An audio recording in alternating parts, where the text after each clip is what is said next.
இன்றைய இறைவார்த்தை தொடக்க நூலிலிருந்து வாசகம். யாக்கோபு தம் புதல்வர்களை வரவழைத்துக் கூறியது: என்னை சுற்றி நில்லுங்கள், வரவிருக்கும் நாள்களில் உங்களுக்கு நிகழ இருப்பதை நான் அறிவிக்கப் போகிறேன்.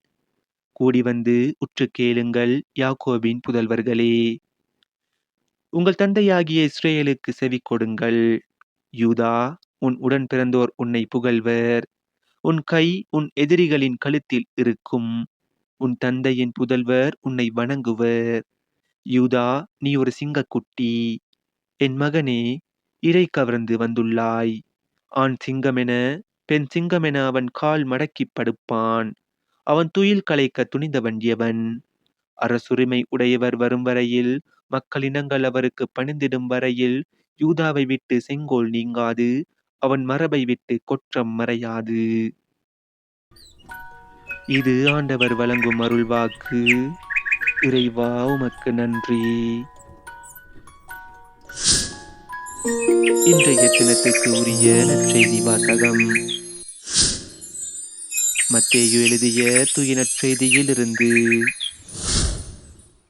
தாவீதின் மகனும் ஆபிரகாமின் மகனுமான இயேசு கிறிஸ்துவின் மூதாதையர் பட்டியல். ஆபிரகாமின் மகன் ஈசாக்கு, ஈசாக்கின் மகன் யாக்கோபு. யாக்கோபின் புதல்வர்கள் யூதாவும் அவர் சகோதரர்களும். யூதாவுக்கும் தாமாருக்கும் பிறந்த புதல்வர்கள் பெரேட்சும் செராகும். பெரேட்சின் மகன் எத்சரோன், எத்சரோனின் மகன் இராம், ராமின் மகன் அம்மினதாபு, அம்மினதாபின் மகன் நகசோன், நகசோனின் மகன் சல்மோன். சல்மோனுக்கும் ராகாபுக்கும் பிறந்த மகன் போவாசு, போவாசுக்கும் ரூத்துக்கும் பிறந்த மகன் ஓபேது, ஓபேதின் மகன் ஈசாய், ஈசாயின் மகன் தாவீது அரசர்.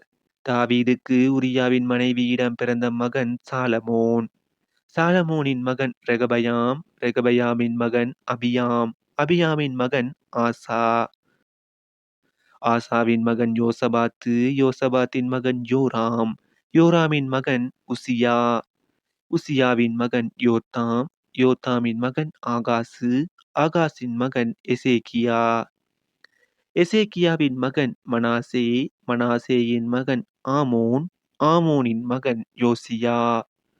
யோசியாவின் புதல்வர்கள் எகோனியாவும் அவர் சகோதரர்களும். இவர்கள் காலத்தில்தான் யூதர்கள் பாபிலோனுக்கு சிறைப்பிடித்து செல்லப்பட்டார்கள். பாபிலோனுக்கு சிறைப்பிடித்து செல்லப்பட்ட பின்பு எகோனியாவுக்கு பிறந்த மகன் செயல்தியேல், செயல்தியேலின் மகன் செருபாபேல், செருபாபேலின் மகன் அபியூது, அபியூதின் மகன் எலியாக்கீம், எலியாக்கீமின் மகன் அசோர், அசோரின் மகன் சாதோக்கு, சாதோக்கின் மகன் ஆக்கீம், ஆக்கீமின் மகன் எலியூது, எலியூதின் மகன் எலெயாசர், எலெயாசரின் மகன் மாத்தான், மாத்தானின் மகன் யாக்கோபு, யாக்கோபின் மகன் மரியாவின் கணவர் யோசேப்பு. மரியாவிடம் பிறந்தவரே கிறிஸ்து எனும் இயேசு. ஆக மொத்தம் ஆபிரகாம் முதல் தாவீது வரை தலைமுறைகள் 14. தாவீது முதல் பாபிலோனுக்கு சிறைப்பிடித்து செல்லப்பட்டவர்கள் வரை தலைமுறைகள் 14. பாபிலோனுக்கு சிறைப்பிடித்து செல்லப்பட்டவர்கள் முதல் கிறிஸ்து வரை தலைமுறைகள் 14. இது நம் கிறிஸ்து இயேசு வழங்கும் வாழ்வு தரும் நற்செய்தி. கிறிஸ்துவே உமக்கு புகழ். இன்றைய தினத்துக்கு உரிய சிந்தனை துளிகள்.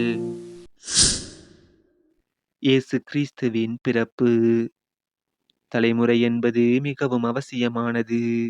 அதிலும் இயேசு கிறிஸ்துவின் தலைமுறை பட்டியல் திரு அவைக்கு ஒரு அடையாளம். இயேசுவின் வாழ்க்கை, செயல், சொல் அனைத்தும் தன் பணிவாழ்வினை எடுத்து காட்டுகின்றது. கிறிஸ்தவர்களாகிய நம்முடைய அடையாளம் நம் இயேசு. ஒவ்வொரு கிறிஸ்தவரும் இயேசுவின் பிள்ளையாக வாழ கிறிஸ்துவின் வாழ்க்கை நம்மை அழைக்கின்றது. நம்முடைய சொல்லிலும் செயலிலும் வாழ்க்கையிலும் நாம் இயேசுவுக்கு சொந்தமானவர்களாக வாழ வேண்டும். எனவே உண்மையான கிறிஸ்தவனாக வாழ்வோம். வாழ்வில் கிறிஸ்துவிற்கு சொந்தமாவோம்.